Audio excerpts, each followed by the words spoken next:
Voix Sud Radio. Vos 3 mots dans l'actu, Félix Mathieu: censure, conférence et cathédrale. Le président du Sénat, Gérard Larcher, réclamerait la censure du gouvernement si Emmanuel Macron nommait un Premier ministre issu du nouveau Front populaire. Aux États-Unis, Joe Biden va tenir une conférence de presse à fort enjeu pour prouver qu'il a toute sa tête après son débat raté. Les appels à se retirer de la course se multiplient, y compris dans son camp démocrate. Et puis la flèche de la cathédrale Notre-Dame de Rouen en flammes en milieu de journée. Décidément, l'incendie parti des plastiques du chantier a heureusement pu être maîtrisé avec des dégâts relativement limités. Les vraies voix Sud Radio. Des majorités de travail se cherchent toujours de la gauche au centre-droite. Les négociations vont bon train pour trouver un gouvernement. Les responsables du nouveau Front populaire, arrivés en tête, promettent de proposer d'ici la fin de la semaine un candidat à Matignon. Pour autant, la Macronie n'a pas dit son dernier mot. Elle travaille au scénario d'une majorité centrale élargie, par exemple aux modérés des deux bords. En tout cas, côté LR, le président du Sénat, Gérard Larcher, refuse radicalement l'idée d'un Premier ministre issu du nouveau Front populaire. Si le président de la République fait ce choix, je suis clair, je combattrai ce choix. Et je demanderai à ce que le gouvernement soit censuré. Oui, je m'opposerai et j'appellerai mes amis à censurer ce gouvernement, car ça ne correspond pas à la volonté profonde des Français. Mais ils sont arrivés en tête. Ils sont arrivés dans la conjonction, on le sait, on va pas se raconter l'histoire, de faire barrage au Rassemblement national, et j'y ai contribué. J'ai même dit le lendemain que nous avions fait échec au Rassemblement national et que c'était heureux.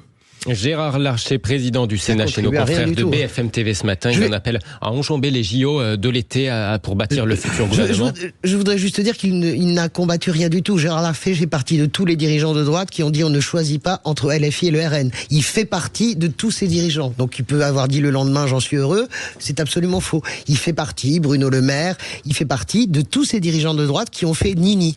Et puis la volonté profonde des Français, il l'a altérée en faisant des alliances, des désistements contre nature. Mais lui, il peut bien faire une motion de censure. Qu'est-ce qu'on s'en fiche? C'est 60... Il est quand même président du Sénat. Oui, hein, mais c'est pas grave. C'est 62 républicains. L'expérience du nouveau Front populaire, c'est bien. Allez, les vraies voix, on est serré en temps. On passera au champ sérieux. On est serré en temps.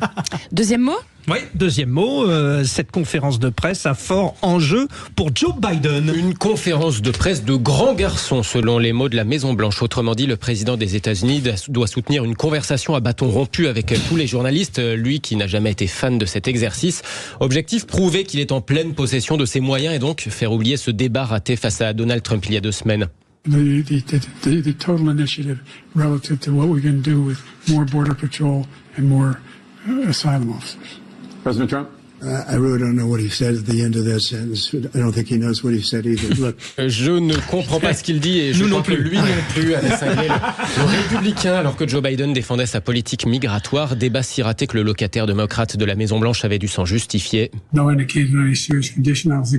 Expliquant avoir été épuisé lors de ce débat, notamment du fait du décalage horaire. Alors depuis ce fameux débat, les appels à se retirer pour un autre candidat démocrate plus jeune se multiplient, même chez ses soutiens. J'aime Joe Biden, mais il nous faut trouver un nouveau candidat, écrit notamment George Clooney dans le New York Times. Voilà. En tout cas, Joe Biden va tenter de faire mentir George Clooney à partir de 17h30. C'est vous qui avez osé ça, Félix? Évidemment. J'en ai bien peur. 23h30 heure française pour cette conférence de presse de Joe Biden. Cathédrale avec cet incendie impressionnant à Rouen en milieu de journée. Et des images qui en rappellent d'autres forcément. Autant qu'elle aussi s'appelle Notre-Dame d'ailleurs, la flèche en travaux de la cathédrale de Rouen, Notre-Dame de Rouen donc s'est enflammée. Les flammes semblent être parties des plastiques du chantier. Incendie désormais maîtrisé par les pompiers. Les dégâts sont heureusement limités. Seuls les planchers ont vraiment été menacés à un moment donné. Le ministère de la Culture exclut tout risque d'effondrement de la flèche de l'édifice. Merci Félix.